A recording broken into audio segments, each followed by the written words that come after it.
Assalamualaikum students, how are you all? Hope you are all fine. Let's get started over today's lesson. It is all about the exercises, all the rest exercises we are doing related to the lesson number 16. Okay, this is grammar part, page number 68. Look at this. Modal verb. Now, what are the modal verbs? Modal verbs are those verbs which help to express the mode or manner in which the action is done. Modal verb वो verb होते हैं जो कि which help to express, ये ज़ाहिर करने में मदद करते हैं द मोड, क्या ज़ाहिर करने में, द मोड और मैनर, आपका अंदाज़ या तरीक़ा इजहार, in which the action is done, जिसमें आप अपना काम करते हो, ठीक है, जिस एक्शन में, जिस अंदाज में, जिस तरीके से मॉडल वर्ब उसको शो करते हैं. The modal verbs can, could, may, might, must, ought to, should modify the meaning of an expression. ये आपके expressions को modify करते हैं, मतलब उसको more clearly बताते हैं कि actually in which way you have done something. Modal verb come before the subject in questions.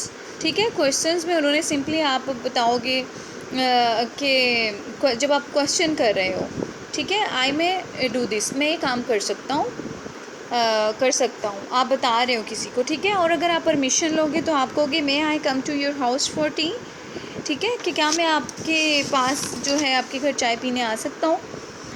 यहाँ पर आपका जो अंदाज़ है वो आस्किंग फॉर परमिशन, ठीक है ना, आप परमिशन ले रहे हो, तो इसलिए ये आपके अंदाज़ को शो कर रहा है मे.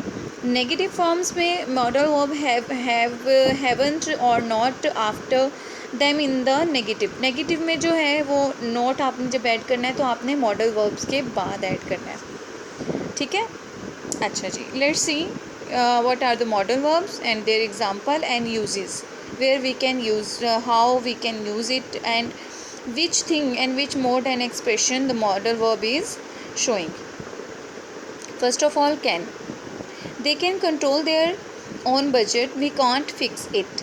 वो अपना बजट खुद कंट्रोल कर सकते हैं, हम इसे फ़िक्स नहीं कर सकते. अब यहाँ पर हम कहाँ करते हैं, हम एबिलिटीज़ को और इन एबिलिटीज़ को, यानी कि कोई किस काबिल है और किस काबिल नहीं है उसको शो करने के लिए हम कैन यूज़ करते हैं. Could I borrow your dictionary, क्या मैं तुम्हारी डिक्शनरी ले सकता हूँ. Could you say it again more slowly, क्या तुम इसे दोबारा से कह सकते हो मज़ीद आहिस्तगी से.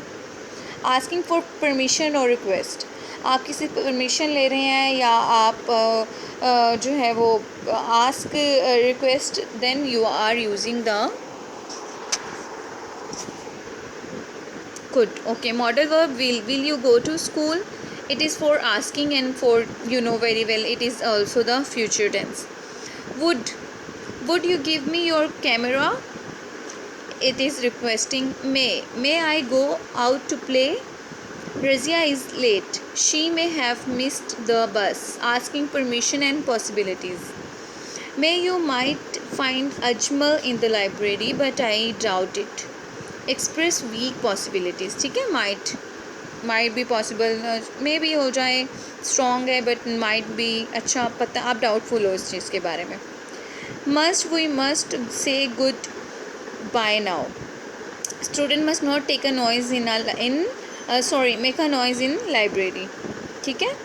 तो ये नेसेसिटी को, ओब्लिगेशन एंड प्रोहिबिशंस को शो करते हैं, यानी किस चीज़ की ज़रूरत है, आपका फ़र्ज़ क्या बनता है और आपको किन चीज़ों से मना किया जा रहा है. Ought to young people ought to help the old and sick people as much as possible, duty और मॉरल एब्लिगेशन के लिए आप और टू यूज़ करते हो. We should sort out this problem at once, हमें जल्दी से ये प्रॉब्लम हल करनी चाहिए. Think we should check everything, हमें हर चीज़ जो है वो चेक करनी चाहिए. सेइंग वर्ड्स राइट और करेक्ट रिकमेंडिंग एक्शन, ठीक है, जो सही चीज़ होता है आप उसे रिकमेंड करते हो, तब आप किसी चीज़ को रिकमेंडिंग मोड में जो है ये यूज़ करते हो, ठीक है.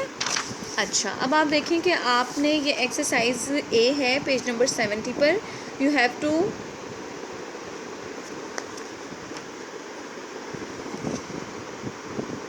do it by yourself. Okay, solve it by yourself and just tell me about this. We will revise it inshallah ta'ala tomorrow, then we will go further.